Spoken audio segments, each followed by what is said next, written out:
Good morning minutes. Christmas is coming. Your emotions about buying do not switch off. Watch this episode to find out how you can steer them in the right direction. Oh, wrong button.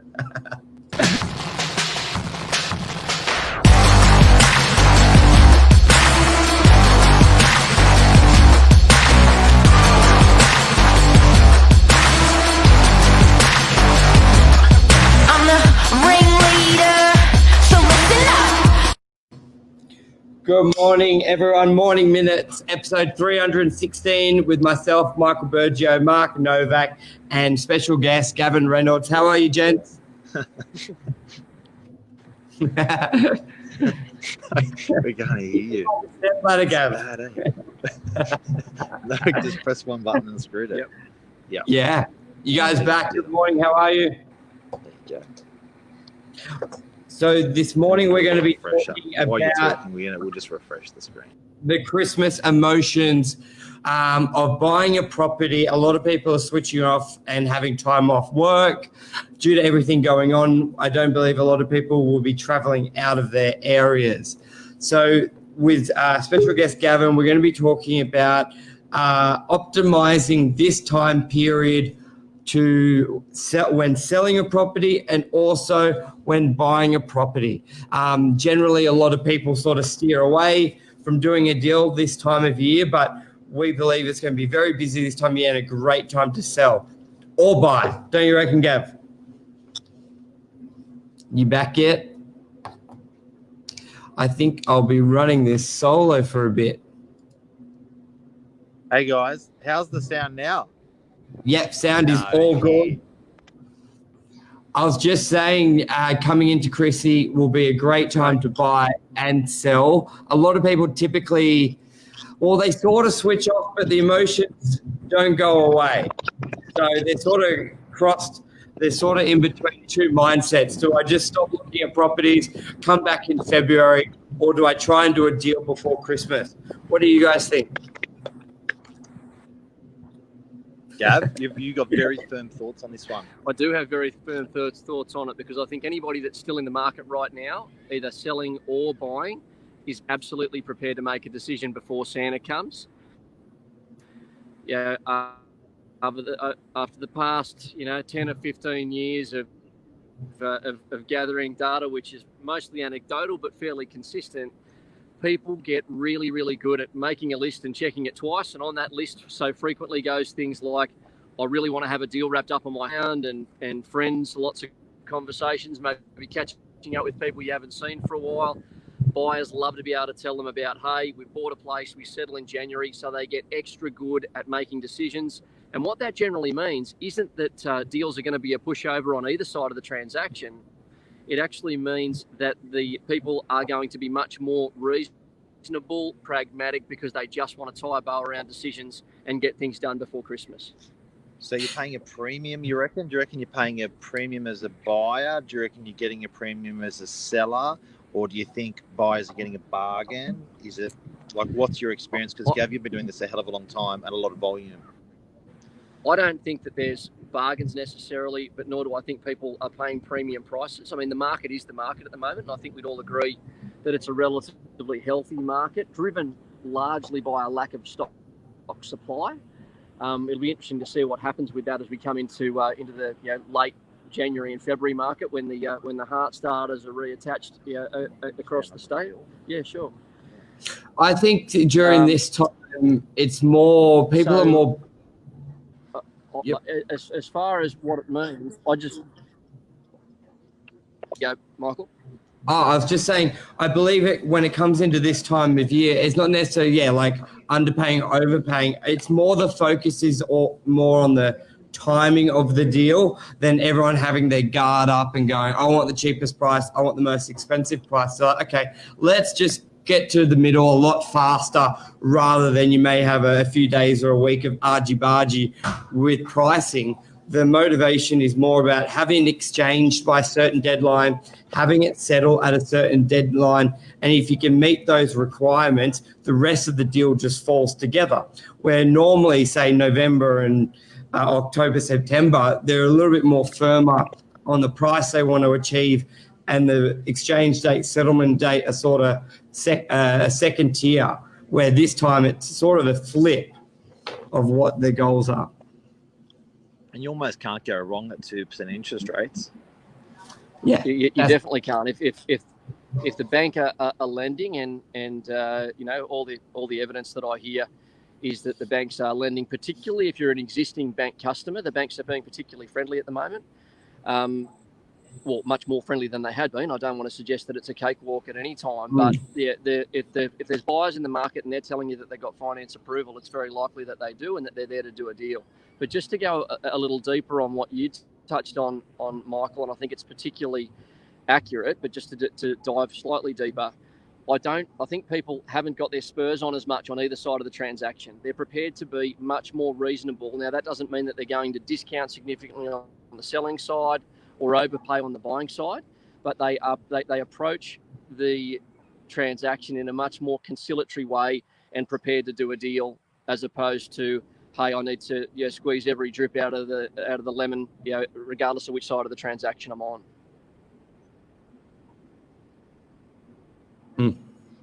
And one thing, especially what you said with interest rates, I'm loving at the moment when you're negotiating and you're 5, 10, even 50 grand off, and you sort of relate that to how much that actually is on the loan.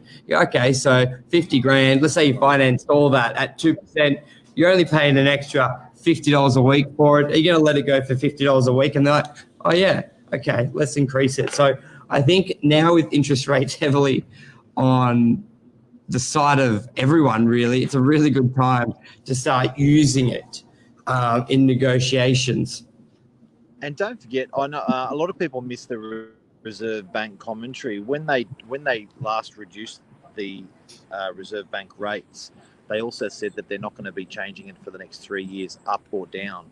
So even when you're a bit cheeky and you think to yourself, oh, it's only going to cost you $22, $20, whatever it is, a week more, that's actually for 3 years is a long time in anyone's life. So it's good news all round.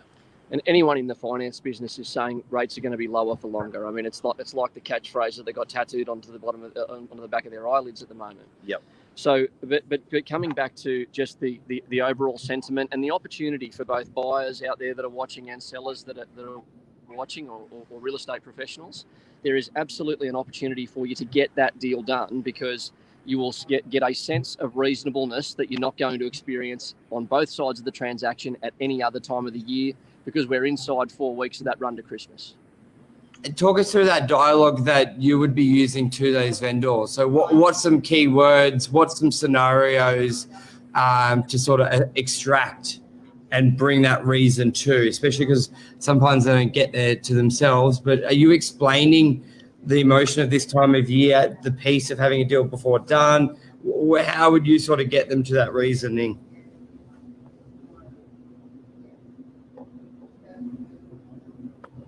Yeah, okay. So, and I'm not a big one for dialogues. I'm a big one for people making informed decisions, and that requires information. I think our job as real estate professionals is to create a different perspective that allows people, whether buying or selling, to make the very best decisions, or the decisions that are going to serve them in the very best way. So as a result, I think it's our job, if people are in the fog of, I've had my property on the market for a while, or I've just brought it to market, and am I selling it too soon because I haven't exposed it to the 2021 market, or whatever it might be, I think it's just a matter of us asking them questions about what they want from a timing point of view. Would you like to have this resolved, buying or selling, before Christmas? That then allows us, as the real estate professionals, to actually create the yellow brick road that gets the buyer or the seller to that destination. And I think it's almost counterintuitive, because people think Christmas is such a destination. People think, you know what, could I, would I? It is absolutely irrelevant in the business transaction. You're going to sell the property for the rest of your life, and you're going to buy the property for the rest of your life. Just get it done. And you may even find through this period, it is counterintuitive to say what I just said, but you may find that you're actually selling in isolation and not in competition, because everyone is thinking, no, it's Christmas. Now, don't forget, the buyers can't turn that emotion off. The buyers there's no switch on them saying not buying for 8 weeks. They feel it. Yep. That they also have more time than they've had the whole entire year because it's that time of year. And the fact is, realestate.com sees more traffic in the next 2 months than they do the last 6 months. So it's a very high traffic period, which again proves that I'm saying people have got the emotion, people have got time. So if you want to sell, I think it's a terrific time to hit the market. I would agree with all of that, and I think that again coming back to but with information, if we're talking about dialogue or more so the spirit of the discussions is how I like to look at it. The spirit is, what is it that you really want, not what you've told me that you want for the last 2 weeks or 2 months or whatever it might be. What is it that you'd like to see? Paint me the perfect picture between now and Christmas. And then it's any of the property shepherds, which is basically what the real estate professionals out there are. It's their job to we're the Sherpas taking them to Everest, and the way that we can guide them through that is to actually give them the information or allow them the space in their minds to actually make the great decisions about what they do between now and Christmas. Yeah, and it's very true. Especially you've got to ask those questions and see where they're at. Think about that. If they've sold, like if the seller's already bought, they've got to be very conscious with the timing of everything. And if you just sort of switch off if you've got a standard 6 to 8 week settlement on the deal you did beginning of December and you haven't sold your property, 4 weeks can go very fast. You don't want to be rushing sort of to buy a property in the first couple of weeks of January. So I think, as you said, find out their situation and make put out a timeline that would work very well for them. If you're selling in isolation December, that's great, but then you want to be buying when there's lots of competition and you may be able to leverage a good deal, maybe beginning of January, early February. So you may be structuring a longer settlement on your property or vice versa. So I think it's key what you said there, Gav, where you're just sort of really talking through where they're at and what they want to do, because it will be very different from a seller who's bought and a seller who hasn't bought. You may want to have the deposit releasable from the buyer, so they've got a bit more liquidity coming into this period if they can't move money around or things come up. So there's some key things in the deal that you, as a professional agent, you can sort of see those couple steps ahead, and where they'll be would be key. And I think it needs not to be about the numbers. It needs to be about the feeling of, because we're not these binary computers that are a series of zeros and ones. People carry around the weight of unresolved decisions and unresolved things in their lives. Well said. So Praise the Lord. Praise the Lord. Praise the Hallelujah. Hallelujah. Yeah. Hallelujah. But it's true, eh? It is, because this is something they're carrying on their back, and and if we can give buyers and sellers information to make that decision, we're not pushing you. We're helping you with information to say, this is what happens over the next 4 weeks. This is what doesn't happen over the next 4 weeks on your bike. True. That's a wrap. That's a wrap. Anything else you want to add, gents? No. Nope. Have a fantastic day, everybody. Yes. Good to have you on, Gav. I said that there's like a 5-second delay. It must be. Get shit done. If you've got to do it. And it goes for rentals as well. You can get yourself into that rental property quite easily over this period. Oh, yeah. Very competitive during this period. How's this backdrop? You like it? Look at that sky. It's not a cloud in the sky. Look at that. Except that one there. No. But beautiful. Alrighty, gents. We're doing back at the moment. That's Steve, cute. the reception was a bit hard. I hope it was good. Yeah, bye. See you, man.